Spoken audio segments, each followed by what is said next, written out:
እኔማ ሐሳቤን በእርሶ ጥየዋለሁ እኔማ ሸክሜን በእርሶ ጥየዋለሁ ያደረገልኝን እኔው አውቀዋለሁ ያደረገልኝን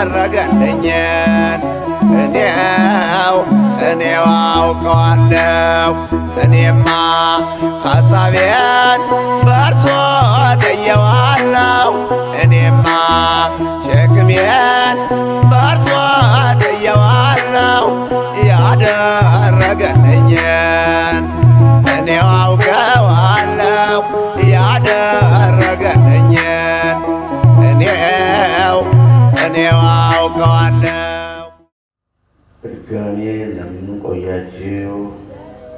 በቀጥታ ስርጭት በዓለም ዙሪያ አገልግሎታችን የምትከታተሉ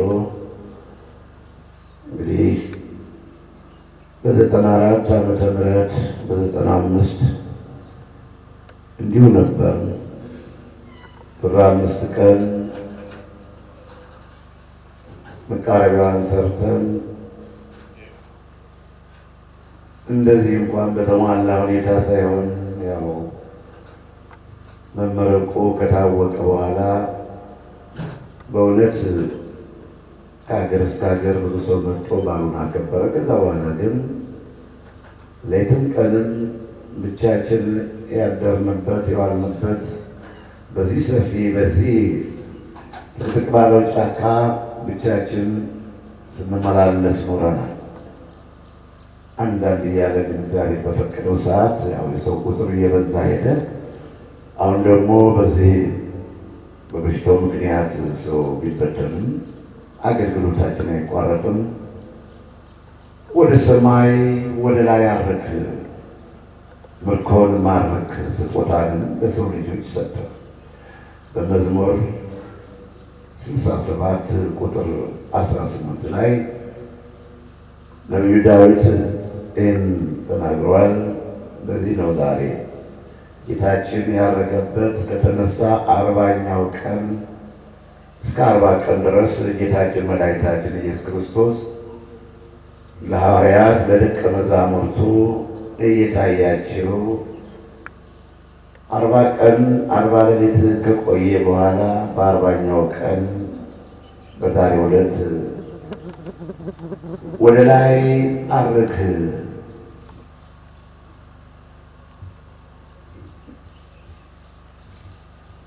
የሐዋርያው የቅዱስ ጳውሎስ መልእክት ለኤፌሶን ሰዎች ምዕራፍ 4 ቁጥር 8 ላይ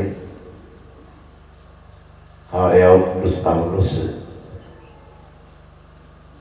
ወደ ምድር ሌላ ክፍል ውስጥ ወይም ከምድር ውስጥ ወደ ሌላ ክፍል መውረድ ካልሆነ በቀር ወደ ላይ አረክ፣ ምርኮን ማረክ፣ ስጦታንም ለሰው ልጆች ሰጠ የሚለው ቃል ምንድን ነው? እርገቱን ጌታችን መድኃኒታችን ኢየሱስ ክርስቶስ ማረጉን የሚያረጋግጥ እንደሆነ ቅዱስ ጳውሎስ አብራርቶታልና ወደ ምድር ሌላኛው ክፍለኛ ሌላ ክፍል ቦታ የወረደ ካልሆነ በቀር ወጣ የሚለው ነገር በብሩህ ደመና ሐዋርያት በደብረ ዘይት ተራራ ላይ ተሰብስበው በዚህ ወራት የእስራኤልን መንግሥት አትመልስምን እያሉ ይጠይቁት ነበር። አብ በገዛ ፈቃዱ ያደረገውን ስለ ዘመናት ስለ ወራት ታውቁ ዘንድ አይቻላችሁም። ነገር ግን ከላይ ኃይል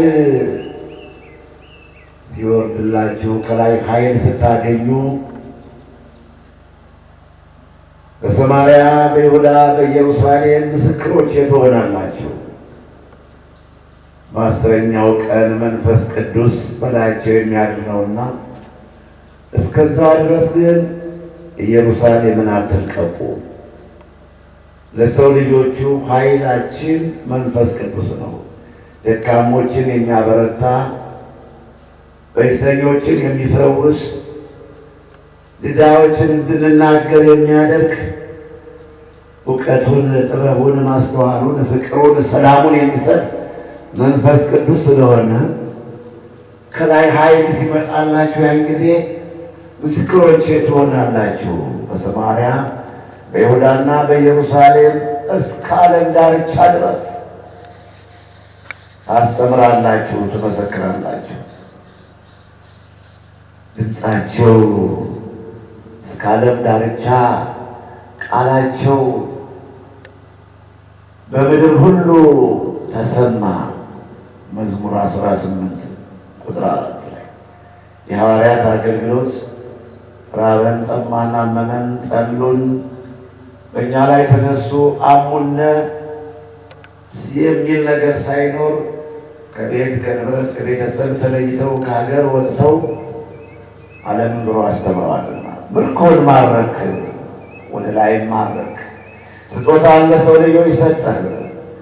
መዝሙረኛው ዳዊት በመዝሙር 46 ቁጥር 5 ላይ እግዚአብሔር በእልልታ አምላካችን በመለከት ድምፅ አረገ ብሏል። ዛሬ ባዲያና ዮርዳኖስ ወንጌል ቅዱስ ገብርኤል አንድነት ገዳም ካህናት ሌሊቱን ሁሉ ቆመው በማደር እንደገናም ደግሞ መነኮሳትና መነኮሳት የቀሩ አገልግሎታችን ለመፈጸም በፊታችሁ ቁመናል። እርግጥ ጌታ ከተነሳ 40ኛው ቀን በ40ኛው ቀን ጌታ ሐዋርያት ከበው ሲያነጋግሩት በደብረ ዘይት ተራራ ላይ በቢታንያ ድንገት እያነጋገራቸው ወደ ሰማይ ወጣ። ቀና ብለው ይመለከቱ ነበር። ቀና ብለው ሲመለከቱ ፊታቸው እንደ መብረቅ የሚጋረድ፣ ልብሳቸው እንደ በረዶ ነጭ የሆነ ሁለት ሰዎች አብረዋቸው ቆመዋል። እናንተ የገሊላ ሰዎች ሆይ ወደ ላይ ቀና ብላችሁ ምን ትመለከታላችሁ? እነሆ አሁን ወደ ላይ ሲወጣ እንዳያችሁት ለፍርድ ይመጣል፣ ዳግመኛም ይመጣል። በዚህ ዓለም ላይ ክፉና በጎውን ኃጢአተኛና ጻድቁን ለመለየት የመጨረሻ የእያንዳንዳችን የሥራ ዋጋችን ዘላለማዊ ደመወዛችን ለመስጠት ለፍርድ ይመጣልና ለምን ነው እዚህ ቁማችሁ ወደ ላይ አንጋጣችሁ የምትመለከቱ ብለው አረጋግተዋቸዋል። 40 ቀን አብሯቸው እየታያቸው በነበረበት ሰዓት ላይ ድንገት ወደ ሰማይ ሲወጣ ጭንቋቸው ፍዝዝ ድንግዝ ብለው አንጋጠው ሲመለከቱ መላእክት እንዲህ ከጭንቃችን ይደርሱልናል። መላእክት እንዲህ ክፉን ነገር ሁሉ ያስተካክሉልናል፣ የከበደንን ነገር ያቀሉልናል። ጠላት ቢነሳ ከጠላት ክፉ ነገር ቢመጣ ከክፉ ነገር ይጠብቁናል መላእክት። ሐዋርያት ጭንቋቸው ደንግጠው ሲመለከቱ አይዟችሁ እናንተ የገሊላ ሰዎች ሆይ ወደ ላይ ሲወጣ እንዳያችሁት ይመጣል ብለው ነገሯቸው። ወደ ላይ አረክ፣ ምርኮን ማረክ። ጌታችን መድኃኒታችን ኢየሱስ ክርስቶስ በቤተልሔም በግርግም በበረት የተወለደው ምርኮን ለመማረክ ነው። ዲያብሎስ የሰለጠነበትን ሰይጣን የተበተበውን በድግምትና በመተት በመናፍስት ርኩሳን ታስሮ ፈዞና ደንግዞ እንዳይሰራም እንዳይበላም እንዳያስብም እንዳይናገርም እንዳይሄድም እንዳይጨብጥም እንዳይራመድም በድሉ እንዳይጠቀም በዘመኑ ሰርቶ እንዳልፍ ተኮድኩዶ ታስሮ ያለውን ከሰይጣን ማሰሪያ ለመፍታት ከዲያብሎስ ከሰይጣን ከክፉ መንፈስ ለመማረክ ጌታ ወደዚህ ዓለም መጣ። ኢሳይያስ ስለዚህ ነው ልዑለ ቃል ኢሳይያስ ትንቢተ ኢሳይያስ ምዕራፍ 61 ከቁጥር 1 ላይ የእግዚአብሔር መንፈስ በእኔ ላይ ነው፣ ለድሆች የምሥራች ነግራቸው ዘንድ ዕውሮች እንዲያዩ፣ ደንቆሮች እንዲሰሙ፣ በሰይጣን የተጋዙት፣ ነፃነት የሌላቸው፣ ሰላም ያጡት፣ በበሽታ የደቀቁት፣ በመናፍስት ቁሳን የታሰሩት ከሥርዓታቸው ነፃ ይወጡ ዘንድ የእግዚአብሔር መንፈስ በእኔ ላይ ነው። ጌታችን መድኃኒታችን ኢየሱስ ክርስቶስ ሰማይና ምድር የማይችሉት ከግርማው የተነሳ ምድር የምትንቀጠቀጥለት ማዕበሉ ጸጥ የሚልለት በመባረቅና በነጎድጓድ መካከል መንገድ ያለው ኃያል አምላክ እኛን ለማዳን አዳም በበደለ እሱ ክሶ በአጭር ቁመት በጠባብ ደረት ተወስኖ በቤተልሔም የተወለደው እነሆ ወደ ሰማይ ዓረገ፣ ምርኮን ማረክ። እኛን ከሰይጣን ማሰሪያ ሊፈታን፣ እኛም ከዲያብሎስ ተገዥነት ነፃ ሊያወጣን፣ ከመናፍስት ርኩሳን ሊማርከን የእሱ ሊያደርገን ነው። ሥጋን የለበሰው በምድር ላይ የተመላለሰው እንደ ድሃ እንደ ችግረኛ የእያንዳንዳችን እንኳ በጎጆ በቤት ነው የተወለድነው፣ ምንም ድሆች እንሆን። ጌታችን መድኃኒታችን ኢየሱስ ክርስቶስ ግን የእኛን ድህነት ከእኛ ለማላቀቅ በአዳም ምክንያት የተዋረሰንን ድህነት፣ በአዳም ምክንያት የወደቀብንን መርገም፣ በአዳም ምክንያት ያገኘንን ስደትና መከራ፣ በአዳም ምክንያት ያገኘንን ሕማም፣ መፍራትና መንቀጥቀጥ ከእኛ ሊያርቅልን በቤተልሔም እንደ ድሃ በግርግም ላሞችና አህዮች በስትንፋሳቸው እያሟሟቁት በቤተልሔም የተወለደው ምርኮን ለመማረክ ነው። የሰው ልጆች ከሰይጣን ማሰሪያ ለመፍታት፣ ከዲያብሎስ ተገዥነት ነፃ ለማውጣት እርሱ ጌታችን መድኃኒታችን ኢየሱስ ክርስቶስ የእኛን ሥጋ ለበሰ። ስለዚህ ነው ነቢዩ ዳዊት ወደ ሰማይ ወደ ላይ ዓረገ፣ ምርኮንም ማረክ፣ ስጦታንም ለሰው ልጆች ሰጠ። ስንቶች ተፈወሱ፣ ስንቶች ዳኑ። የመዳን ተስፋ የሌላቸው በመናፍስት ርኩሳን የታሰሩ ደንዝዘውና ፈዘው የሚኖሩ እናት አባት የጠላቸው ዘመድ ወገን የተዋቸው በየመንገዱ ጎዳኒስ ሆነው የሚኖሩና በምኩራብ በቤተ መቅደስ ደጃፍ ተቀምጠው እጃቸውን ዘርግተው የሰው እጅ የሚመለከቱ ሰውን ተስፋ አድርገው የሚኖሩ ሁሉ ሰርተው እንዲበሉ እድሉ ገጠማቸው። ከሰይጣን ማሰሪያ ለመፈታት እድሉ ገጠማቸው። መድኃኔዓለም ኢየሱስ ክርስቶስ በምሕረቱ ዓይኑ ተመለከታቸው። 38 ዘመን በአልጋ ደቆ ይኖር የነበረ ከዛ በፊትም ሰው ነበር። ይህ ሰው እንግዲህ 38 ዘመን ታመመ ስላለ ከዛ በፊት ደግሞ ነበር። ይህ ሰው በበሽታ ደቆ ሲኖር ምንም እንኳን በመዳኑ ባይጠቀምበት ጌታ ግን ከስራቱ ፈቶታል። አልጋውን ተሸክሞ እንዲሄድ አድርጎታል። መድኃኔዓለም ኢየሱስ ክርስቶስ ምርኮን ማረክ። ነቢዩ ዳዊት ምርኮን ማረክ፣ ወደ ሰማይ ዓረግ፣ ወደ ላይ ወጣ፣ ምርኮን ማረክ፣ ስጦታን ለሰው ልጆች ሰጠ። እንዲህ አድርጎ ከእኔም ከራሴ ጀምሮ በድህነት መንፈስ ተተርትረን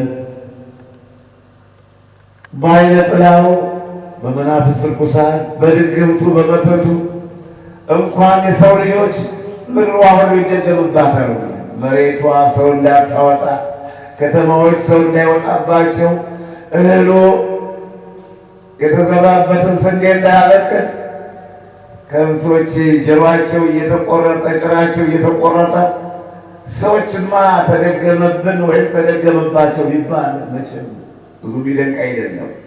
መሬቱ እህል እንዳያበቅል፣ ስንዴ እንዳይበቅልበት፣ ጤፍ እንዳይበቅልበት፣ ባቄላ አተሩ እንዳይበቅልበት፣ ከጋጡ ከብት እንዳይወለድ፣ ከበረቱ ከብት እንዳይወለድ እንዳይገባ፣ ከጋጡ ደግሞ እንቦሳ ማለት በጎች እንዳይረቡ። ትላንት ወደ አንተ በመምጣቴ እግዚአብሔር ባረከህ እንዳለው ዘፍጥረት ምዕራፍ 30 ቁጥር 30 ላይ ያዕቆብ ወደ ላባ ቤት በመግባቱ እንደተባረከ በረከት የታደሉ የተባረኩ ሰዎች ሲገቡ ያ ድግምቱ መተቱ ሁሉ ይሻላል። ሲረግጡት በእግራቸው ሲባርኩት በምራቃቸው ያ መሬቱም ተደግሞበት ከተማዋም ተደግሞባት ከሆነ ይሻላል። በከተማም ይደገማል፣ በከተማ ሰው እንዳይወጣ፣ በገጠርም ይደገማል፣ በገጠር ሰው እንዳይወጣ፣ የሚበልጣቸው እንዳይኖር ክፉ ሰዎች እየመሰላቸው በቦታ ይደግማሉ፣ በቤተ ክርስቲያን ይደግማሉ። መርጌቶች እንዳይወጡ፣ የደብረ አለቆች እንዳይወጡ፣ አገልጋዮች እንዳይወጡ ደም ይረጫሉ።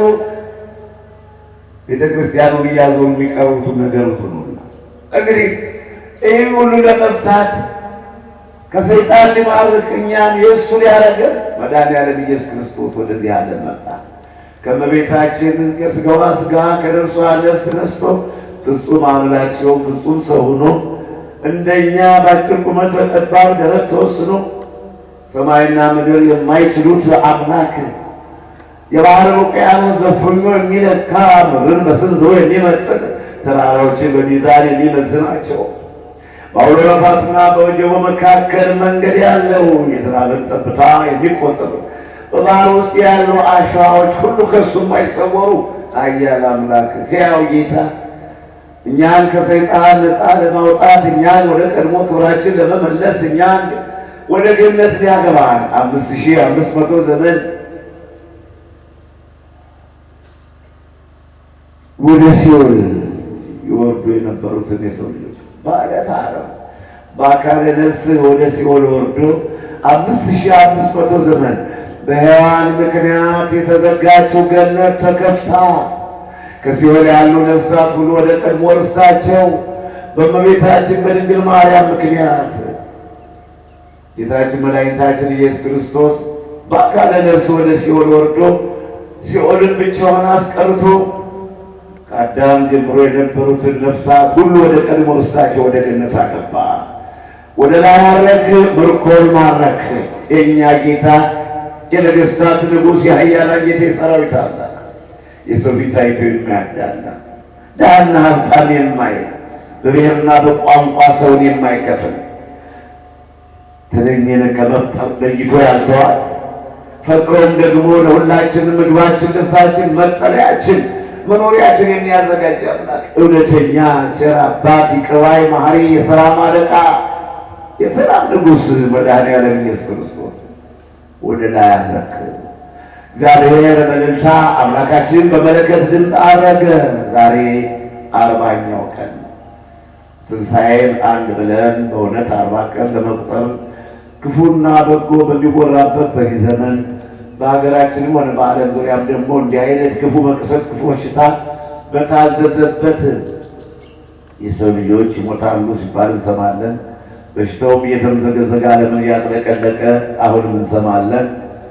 የግላችን በሽታ፣ የግላችን ችግር፣ የግላችን አለመግባባት በየራሳችን ብዙ ፈተና ያለብን ሰዎች ስንሆን ከድህነት ላይ በሽታ፣ ካለመግባባት ላይ በሽታ ተጨምሮ በእንዲህ አይነቱ ክፉ ዘመን ግን ሌሊትና ቀን እየቆጠርነ ክረምትና በጋን እያፈራረቅነ በቸርነቱና በይቅርታው ሌሊቱን ቀኑን ቀኑ አልፎ ሌሊቱ አልፎ ቀን እየተዘዋወረ ለይች ቀን ያደረሰና አምላክ እየተመሰገነ ይሁን።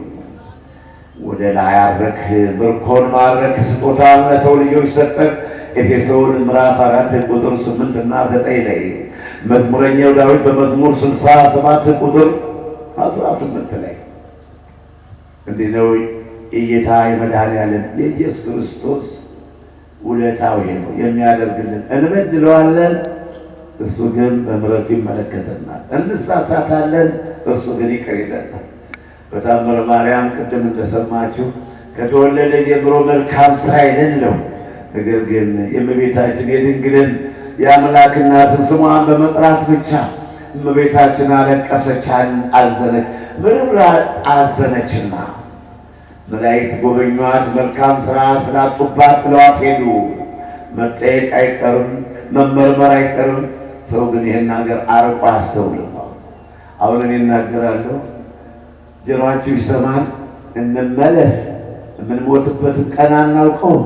የምንጠራበትን ቀን አናውቀውም። እንደ ቆምን ይምጣ፣ እንደ ተቀመጥን ይምጣ፣ ከሰዓት በኋላ ይምጣ አናውቀውም። ሰው እንኳን የሚሞትበትን የተወለደበትን የሚያውቁ ሰዎችም ወላጆች ስለነገሩን ነው። ቤተሰቦቻችን በዚህ ቀን ተወልዳችኋል ስላሉን እንጂ ሲወለድም ማንም አያውቅም። መቼ እንደተወለደ፣ በየትኛው ወር፣ በየትኛው ቀን፣ በየትኛው ሰዓት እንደተወለደ የሚያውቅ የለም። ወላጆች በነገሩን በእንዲህ አይነቱ ዘመን ተወልዳችኋል፣ በእንዲህ አይነቱ ቀን ተወልዳችኋል ይሉናል። ያን ዘመን በዚህ ቀን ተወለድን እንላለን። ከዚህ የበለጠው ደግሞ ሰው የሚሞትበትን ቀንማ ማንም አያውቅም። እግዚአብሔር የሰጣቸው እግዚአብሔር የገለጸላቸው መንፈስ ቅዱስ ያደረባቸው በእውነት ከብቃት የደረሱ ሰዎች ለራሳቸውም ሆነ ለሰው ሊያውቁ ይችላሉ። መንፈስ ቅዱስ ያደረበት ሰው ሁሉን ነገር መመርመር፣ ሁሉን ነገር ማወቅ ይችላል ይላል። መንፈስ ቅዱስ ያደረባቸውን ሰዎች ደግሞ ማንኛውም ሰው ሊመረምራቸው አይችሉም። የመንፈስ አገልግሎት የመንፈስ ቦታ ስለሆነ መንፈስ ቅዱስን መመርመር አይቻልም። በአንደኛ ቆሮንቶስ ምዕራፍ 2 ቁጥር 8-10 ላይ መንፈስ ቅዱስ አይመረመርም። መንፈስ ቅዱስ ያደረባቸው አባቶች፣ መንፈስ ቅዱስ ያደረባቸው እናቶች ቅንነት ያላቸው፣ ተንኮል የሌላቸው፣ ከቂም ከበቀል ነፃ የሆኑ ከዚህ ዓለም ምቀኝነትና ዘረኝነት ከፍቅረ ነዋይ ሁሉ ራሳቸውን ለይተው በእምነታቸውና በቃል ኪዳናቸው የጸኑ አደራ የሚያወጡ የታመኑ ሰዎች መንፈስ ቅዱስ ያድርባቸዋል። ስስታሞች፣ የሚጎመጁ፣ የሚሰክሩ፣ የሚጨፍሩ፣ የሚዘፍኑ እንዲህ አይነት ኃጢአት የሚሰሩ ግን መንፈስ ርኩስ ነው የሚያድርባቸው። መቼም ቤት ተሰርቶ ብቻውን ያለው ቤት ከተሰራ ሰው ይገባበታል። ሰውም ባይኖርበት ሸረሪቱን፣ ቁንጫውን፣ ቁንጫጭቱን ይወረዋልና እንሽላሊቶቹን ይዞሩታል። ቤት ከተሰራ ብቻውን ያሉና አሁንም በሰው ልጆች ላይ ቅንነት ባላቸው ሰዎች ላይ መንፈስ ቅዱስ ይጠብቃቸዋል። መንፈስ ቅዱስ ይረዳቸዋል። መንፈስ ቅዱስ ያርባቸዋል። ተንኮለኛ፣ ቂመኛ፣ ነገረኛ፣ ነገር የሚያንሰላስሉ በሰው ትዳርና በሰው ዕድል የሚገቡ ቃል ኪዳናቸውን የማይጠብቁ በእምነታቸው የማይጸኑ ተጠራጣሪዎችና ከሃዲዎች መሐላ ወይም የትዳር ጓደኛቸውን የሚክዱ ካሉ ግን መንፈስ ርኩስ ነው። በዛ ክፉ ምግባራቸው በዛ ክፉ ጠባያቸው ሰይጣን ነው የሚያድርባቸው። ወይ መንፈስ ቅዱስ ያድርበታል ሰው፣ ወይ ሰይጣን ያድርበታል ሰው። ሰው ብቻውን አይሆንም። ክፉዎች በክፋት ሲምዘገዘጉ እስጢፋኖስን በእውነት እስጢፋኖስን እንዲያውም ከትምህርታችን ጋር የተያያዘ ነው። የሐዋርያት ሥራ ምዕራፍ 7 ቁጥር 55 ላይ እስጢፋኖስ ሊቃነ ካህናት፣ የአይሁድ ሽማግሌዎች፣ ጻፎችና ፈሪሳውያን ከበው ያናግሩት ነበር።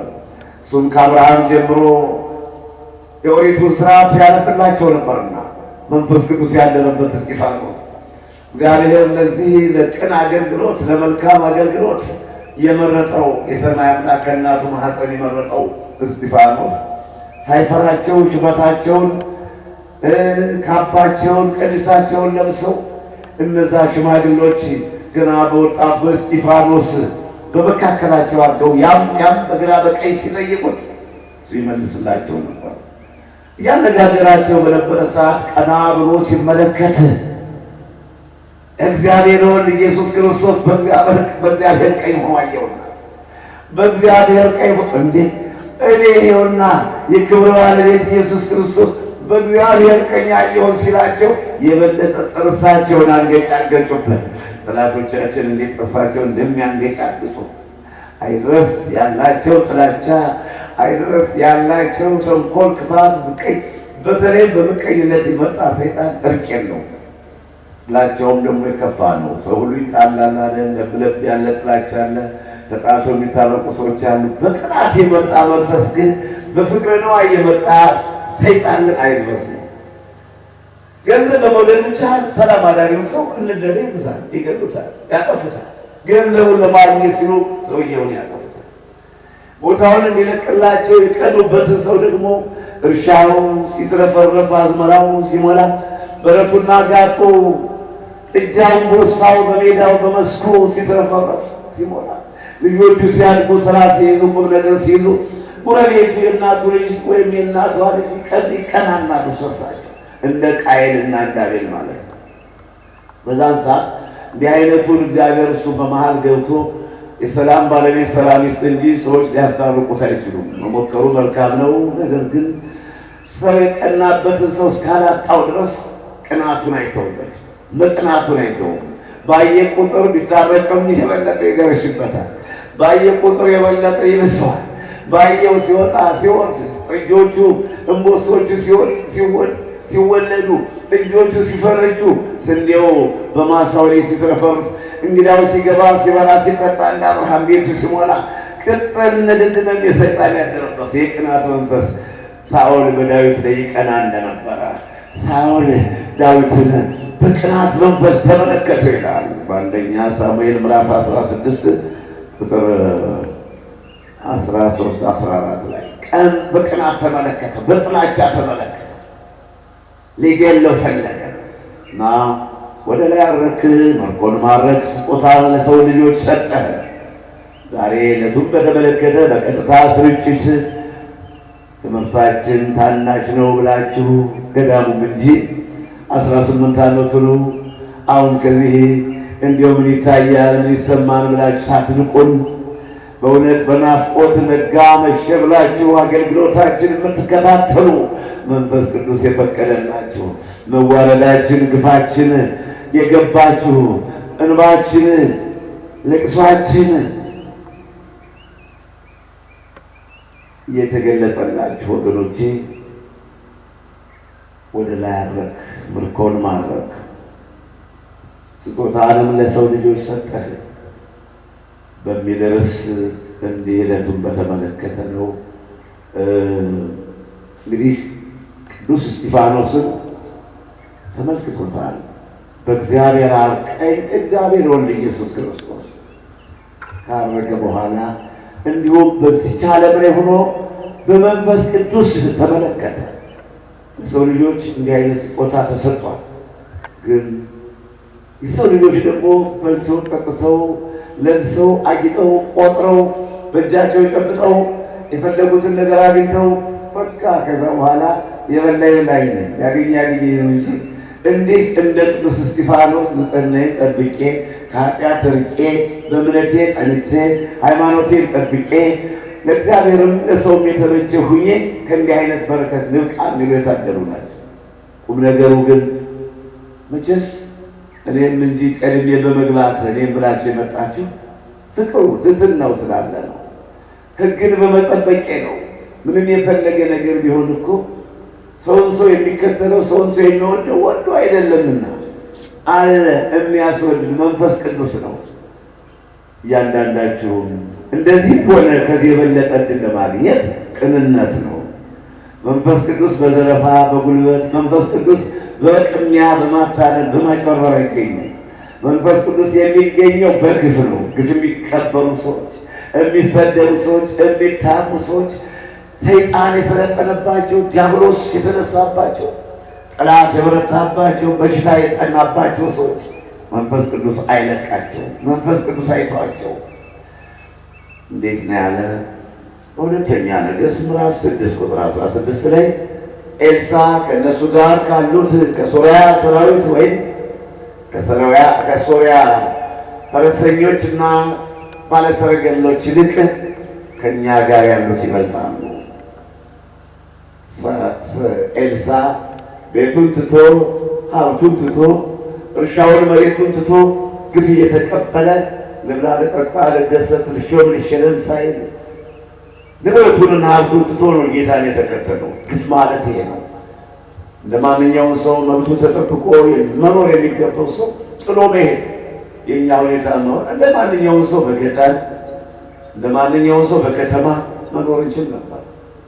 እንደ ማንኛውም ሰው በገዳም እንዲሁ ከአንዱ ገዳም ጠጋ ብለን እንዲህ ታዋቂነታችን ሳይበዛ ጅሩም ደናውም ኃጢአተኛውም ጻድቁም በአፉ ጊዜ ማሳለፊያ ሳያደርግን ክፉዎችን በክፋት እንግደለው፣ እንጣለው፣ እናፈርሰው እያሉ ያነሱናል።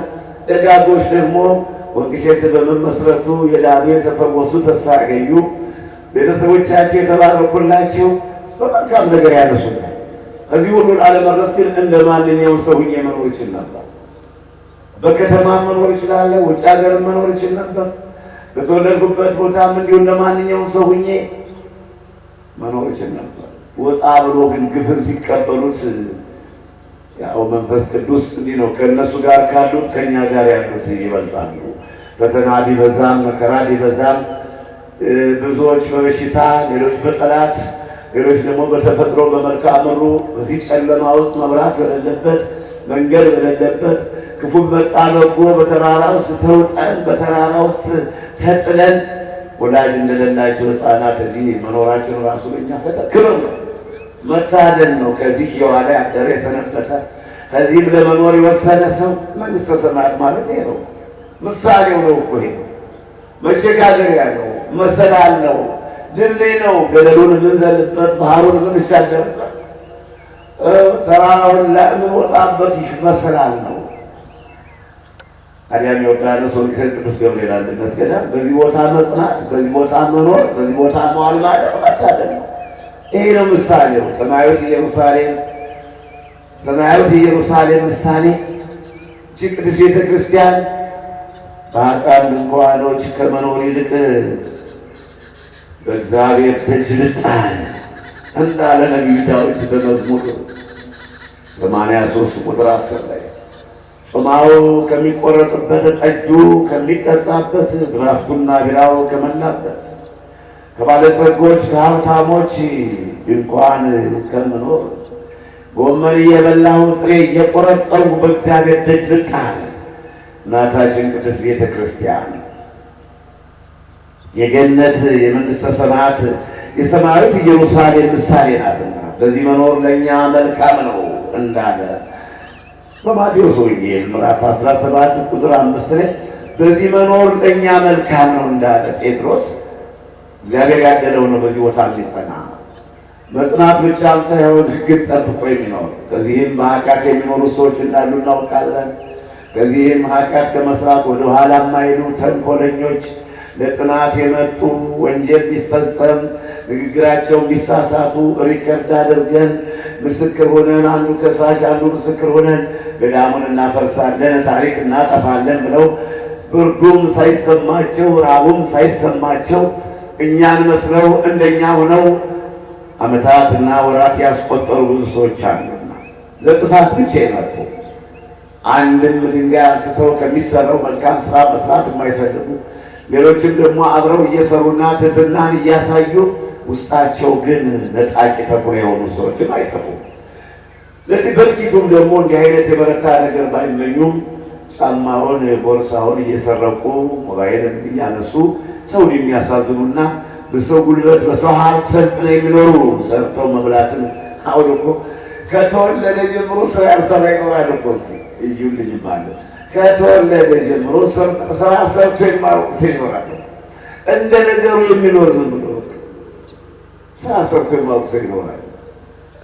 ወይ ቤተሰብ ወይም ከምን የተጠቃቀሉ የሚያሰር ከተወለደ ጀምሮ ደግሞ ስራ የማይ ገና በ5 6 ዓመቱ ጀምሮ ስራ ያልለቀቀ ስራ ያልተወ ካልሰራ የሚያመው ካልሰራ የሚጨንቀው ስራ ካልሰራ መቀመጥ መቆም የማይችል ስራ የሚወዱና ለስራ የታደሉ ደግሞ ሰዎች አሉ። ይሄ የቃው ምሳሌ ነው።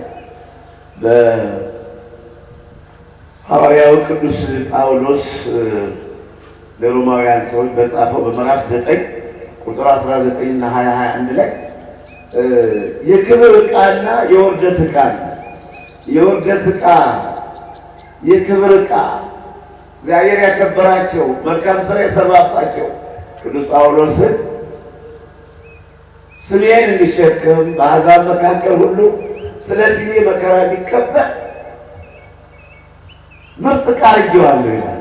የሐዋርያት ሥራ ምዕራፍ 9 ቁጥር 15 ላይ ጳውሎስን ምርጥ ዕቃ አድርጌዋለሁ፣ የክብር ዕቃ መከራ የሚቀበልለት ስሙን የሚሸከም ዓለም ዙሮ የሚያስተምር ደከመኝ የማይል እረፍት የሌለው ለህሊናው እረፍት የማይፈልግ ልብላ ልጠጣ የማይል ሁልጊዜ ጌታን ለማስደሰት ህዝቡን ለማገልገል የሚቃትት በየብስና በባህር የሚጓዝ ስራ የሚፈልግ ስራ የሚወድ ስራ የሚያከብር ለስራ እድል የሚሰጥ ቅዱስ ጳውሎስ።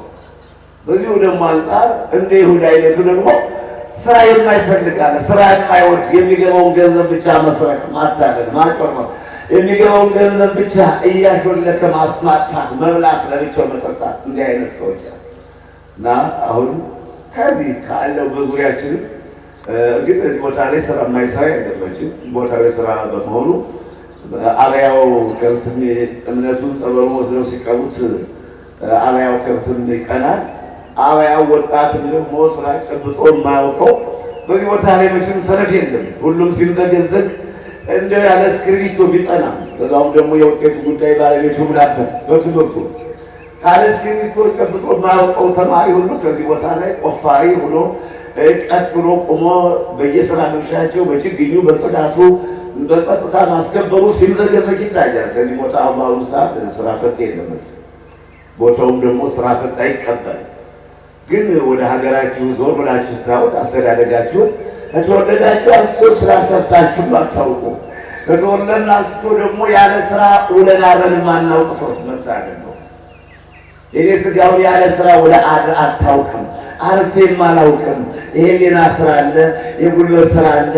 ስንቆፍር፣ ስንፈልጠው፣ ስንወጣ ስንወርድ ክብር ምስጋና ይግባውና ጌታ ደግሞም እንዲሁ ሰራተኞችን ብለን ብቻ አልቀረንም። ስራችንን ባለም ተመዝግቦ እንዲህ በአስደናቂ ሁኔታ ይገኛልና አይዟችሁ ስራ ውደዱ፣ ሊሰራ የማይወድ ሰነፍ አይብላ ተባለና እንግዲህ ጌታ ወደዚህ ዓለም የመጣው ስራ ሊያስተምረን ነው። እየሰራ ሊያሳየን የሐዋርያትን እግር እያጠበ ነው እኮ።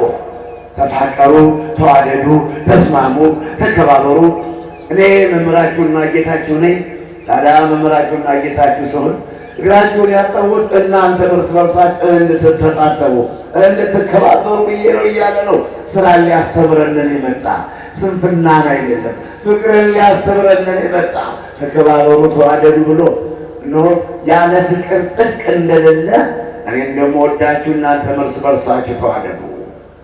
ደቀ መዛሙርቴ መሆኑ የሚታወቀው ልጆቼ መሆናችሁ የሚታወቀው እርስ በርሳችሁ ስትዋደዱ ነው ይላል በዮሐንስ ወንጌል ምዕራፍ 13 ቁጥር 34 ላይ እና በዮሐንስ ወንጌል ምዕራፍ 13 ቁጥር 5-6 ወይም 13 ቁጥር ላይ እግራቸውን አጥቦ በመጠምጠኛው አሸና በመጠምጠኛው አበሰላቸውና እኔ እናንተ እግር እንዳጠብኩ እናንተን ተከባበሩ፣ ተዋደዱ፣ ተፋቀሩ።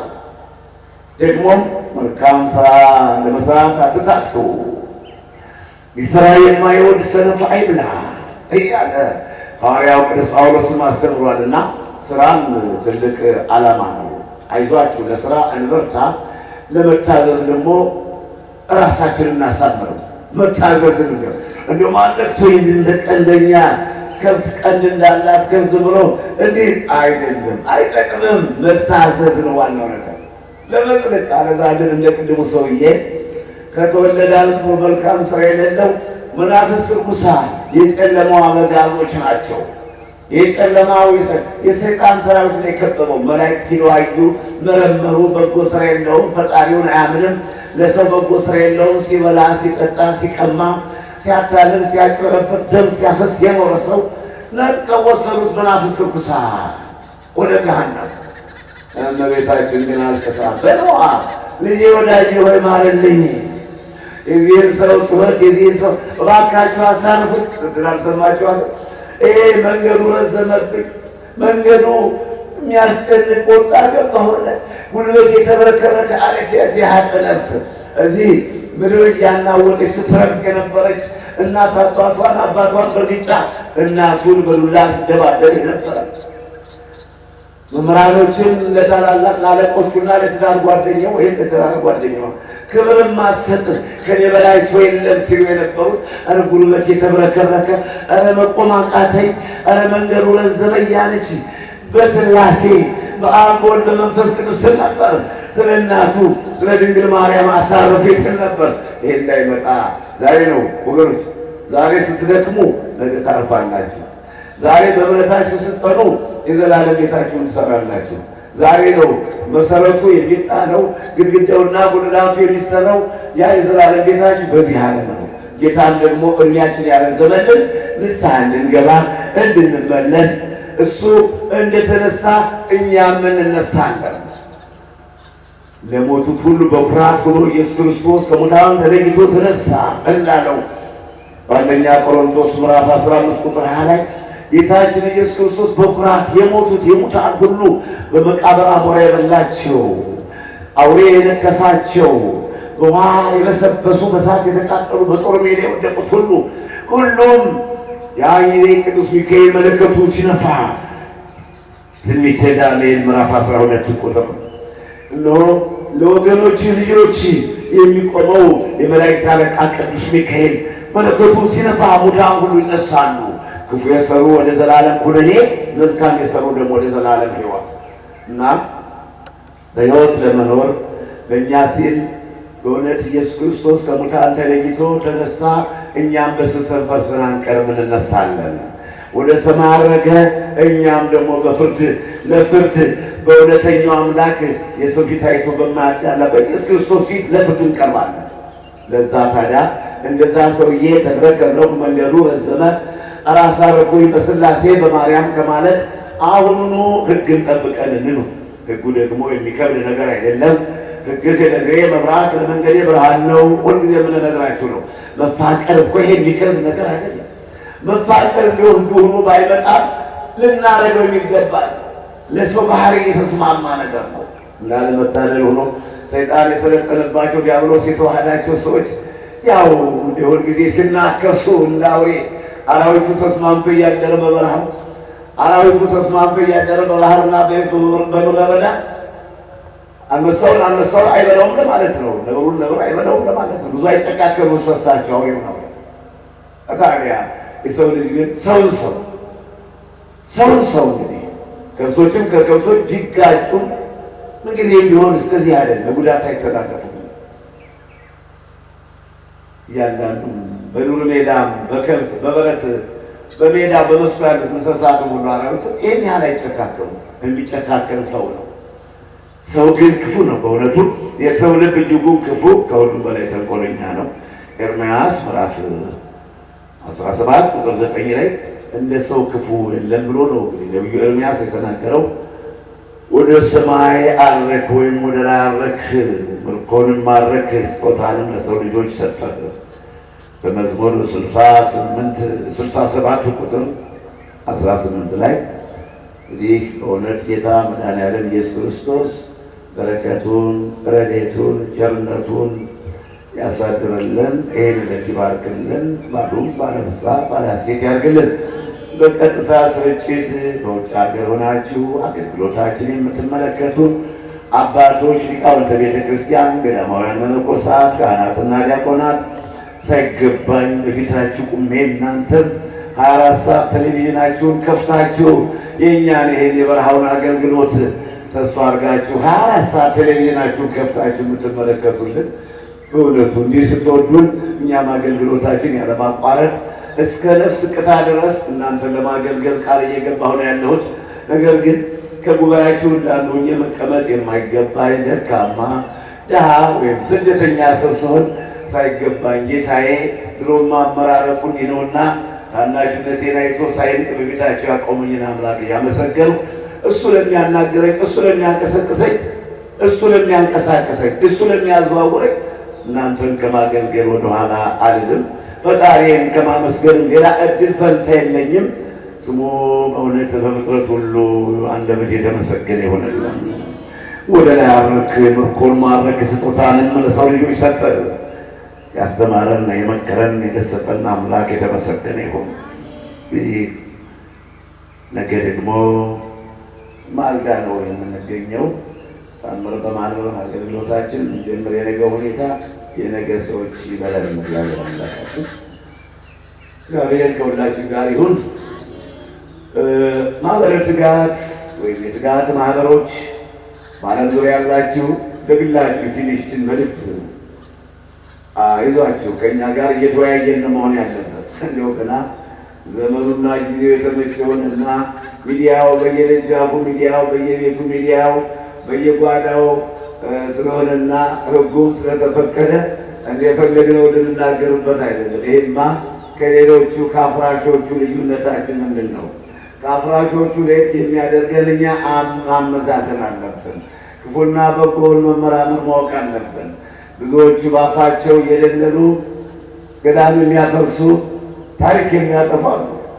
ደግሞ እውነተኞችን አባቶች አሉ። አሁን እኛ የሰው ክብር ለመንካት እድል ፈንታ የለንም። የሰውን ክብር ለመንካት ከዚህ ውስጥ መደብለቅ የለብንም። እኛ የሰውን ክብር ልንነካ አይደለም። እኛ ለሰው ክብር ነው መቆም ያለብን። እንኳን የማይዋረዱትን የማይነኩትን መንካት እና ማዋረድ የሚዋረዱትን ለውርደት እግዚአብሔር ያው ዕጣ ፈንታቸው እንደ ይሁዳ ጥርሳቸውን እያንገጫገጩ ወንቅሸት ይፍረስ ያሉትን ምንም ያልነው ነገር የለም። ዝም ብለን ያየ ወንቅሸት ይፍረስ መነኮሳት ይበተኑ ስንባልን ምንም ያልነው የለም። ታዲያ እኛማ ተጋጆች አለን እኮ ለመመካከር እኮ ነው ማህበር የከፈትነው። ብዙ ስንሆን በኢየሱስ ክርስቶስ አንድ የሆነው እኮ ልንመካከር ነው። እንዲህ አይነት ጣጣ ውስጥ እንዳትገቡ። ከሆነስ ብዙ የምናስተካክለው ነገር አለ። መምህር እየመሰላችሁ የምትከተሉትና የምታደንቁት እኛ በሰው ዕድል አንገባም። ከማስተማር በቀር ገሌን ተውት ገሌን ተከተሉት አንልም ብለን እንጂ ኧረ ዝም ብሎ ቃሉን እየሰማችሁ ብዙ የምትከተሉት ይኖራል እንዴ? በተግባር እኮ ነው፣ በፍላጎት እኮ አይደለም። ዋናው ነገር እኔ ወደዋለሁ ስላልኩኝ አያጸድቀኝ አያድነኝ። በመውደድ አይደለም በመከተል እኔ ዝም ብዬ ልከተለው ስላልኩኝ እግዚአብሔር አይጨመር። እግዚአብሔር ከሚጨመርበት ሰው ጋር ነው መከተል፣ ማድመቅም ማድነቅም መከተልም መስማትም። እግዚአብሔርን የሚፈሩ ሰዎች ግን የሚጠብቁ ሰዎች ለተገፉ ከሚቆሙ ሰዎች ጋር ነው እኔና እናንተ መቆም ያለብን። ታዲያ እንዲህ ካልሆነማ ልዩነታችን ምንድን ነው? የእኛ ልዩነት እንዲያው በለው እንዲያው ጣለው እና እጅሬ ታዲያ ትንሽ ሰው ተሽሎ ከተገኘ እኛስ በረሃ ወድቀን እኛስ ገዳም ገብተን ምንም የሚያጠራጥርና ምንም እንከን በሌለበት ጉዞ ላይ እየተጓዝን እንኳ እኛው መስማችን ጠፋ። አንድ ጊዜ በሃይማኖታችን ይገባሉ። አይ እሳቸውንማ በሃይማኖት ብናማ፣ እሳቸውንማ በሃይማኖት ብንጠላ፣ በሃይማኖት ስማቸውን ብናከፋ ተቀባይም የለው ያሉ በረሃ ነው። ሕይወታቸው ሁሉ ገዳማዊ ነው። መነኩሴ አባቶችን ሲያገለግሉ ኖሩ። ዛሬ ደግሞ እሳቸው ተተኩ። ታዲያ ሃይማኖት የለውም ብንላል ዮሐንስንማ የሚሰብኩ ስለ ቅዱሳን የሚሰብኩ ስለ ጻድቃን እንዴት ይሄንማ ማለት አንችልም ይላሉ ጠላቶቻችን። እና ምን እንበል? ሌላ ጥቃቅን ነገር ትንኝን እንደሚያጠሩ ግመልን እንደሚወጡ እነሱ እያፈረሱና በገዳይነት ገዳም ለማፍረስ መነኮሳትን ለማስጨፍጨፍ እየተመዘገዘጉ እኛ ደግሞ ጥቃቅን ነገር ያላረግነውን ያልሰራነው እነሱ ራሳቸው አንዱ ካሜራ ቀራጭ ካሜራማን ሆኖ ሌላው ደግሞ ተልከ የናድርግ እየተባሉ በሚሰሩት ስራ ተጠያቂ አድርገውናል። ይሄ ነው የነሱ ጥቅ እንዴ? ይሄ የነሱ መልካም ስራ እንዴ? ታዲያ ሰው ወንጌል ስለሰበከ የሚናገረው ነገር እንከን እስከሌለው ድረስ እንጠረጥረው ዘንድ አይገባም። እንዴት ከሌለ ወንጌል እያበጠሩ ወንጌል የሚሰሩትን ሰዎች እንዴት እኛ ምን ልንሆን ነው ታዲያ? ያንን ሰው መተቸት ማለት እናንተ ሰማይ ወርዳችኋል ማለት ነው። በዚህ ውስጥ አንግባ፣ አይበጀኝም፣ ጥሩ አይደለምና አልፈልቀመጥ ደግሞ ተመካክረን ተወያይተን እንጂ ዝም ብሎ በለው ይሄማ ከጠላቶቻችን ምን ተሻለ? የሰው ስም ማጥፋት፣ የሰው ታሪክ ማጥፋት። የእኛም እኮ የእድሜ ሰዎች ነን። በእድሜም ቀደም በማለታችን ክፉና በጎውን እናውቃለን፣ እንለያለን።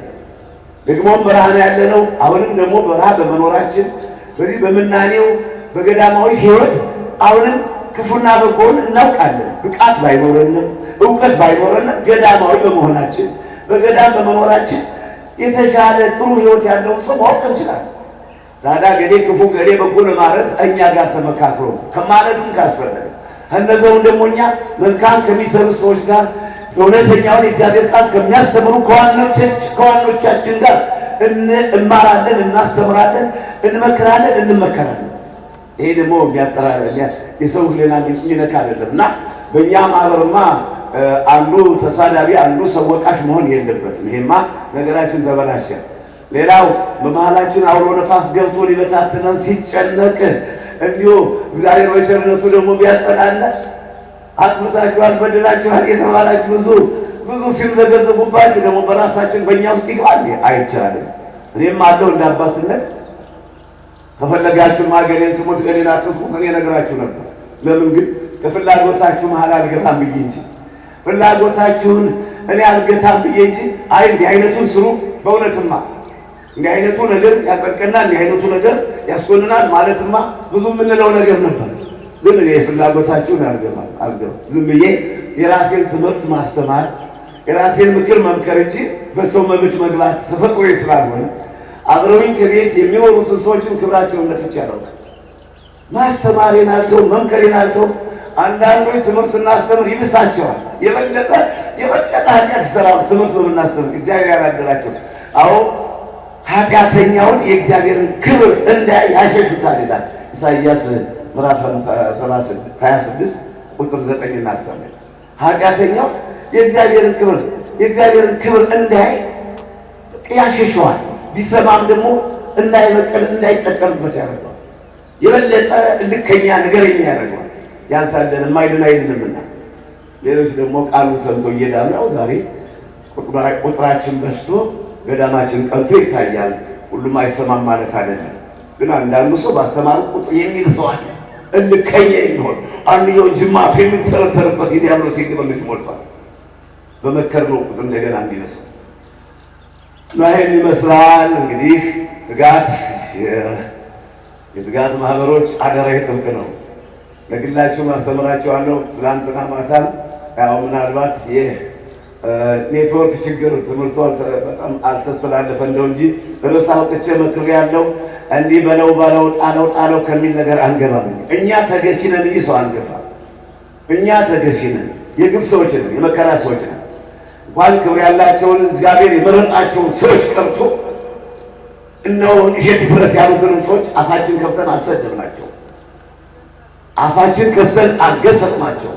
አፍራሽነታቸው እየታወቀ ሃይማኖት እንደሌላቸው እየታወቀ ከነሱ በላይ ሰው እንዳይፈልጉ ከነሱ በላይ ሰው እንዳይወጣ ሁሉ የነሱ አደግዳጊ ሁሉ ለነሱ ሰጋጅ ሆኖ እንዲኖር እንዲሁ ዓለም አቀፍ ነው በውሸት ላይ የተመዘገዘጉ ዝም ብለን ያየ።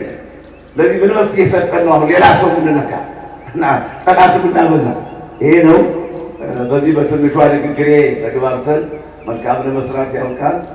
ማህበረ ትጋት ያባሉት የመንፈስ ፍሬዎች አደረ ጥብቅ ነው። በሰው ነገር አትግቡ፣ ከክፎች አትተባበሩ። እኛው ተመካክረን እንኳን ለራሳችን ለሌላ እንተርፋለን እና ሚዲያው ተመቸን ብለን አንዱን ጣለው አንዱን በለው እያለ ይሄማ ታዲያ ይሄ እኮ ነው ነገር ያበላሸው እኮ በእውነት መሪ የሌለው በእውነት ኃላፊ የሌለው ነገር እኔም ባለሚዲያ ያም ባለሚዲያ ያም ባለሚዲያ ያም የፈለገውን ሊደግፍ የፈለገውን ሊነቅፍ ወዳጅ መስሎ ሊጎዳ ይሄማ እግዚአብሔር አይቀበለው። አንዳንዱ ወዳጅ መስለው የሚጎዱ ሰዎች አሉ። ወዳጅ መስለው ከኛ ጋር የተባበሩ መስለው እውቅና ለማግኘት ቁጥራቸውን ለማብዛት ተወዳጅነት ለማግኘት ውስጣቸው ግን የሚገዘግዙ ሰዎች አሉ። አንዳንዶች ድምፃቸውን አጥፍተው ደግሞ አሁንም ሊያፈርሱን የሚፈልጉ ሰዎች አሉ።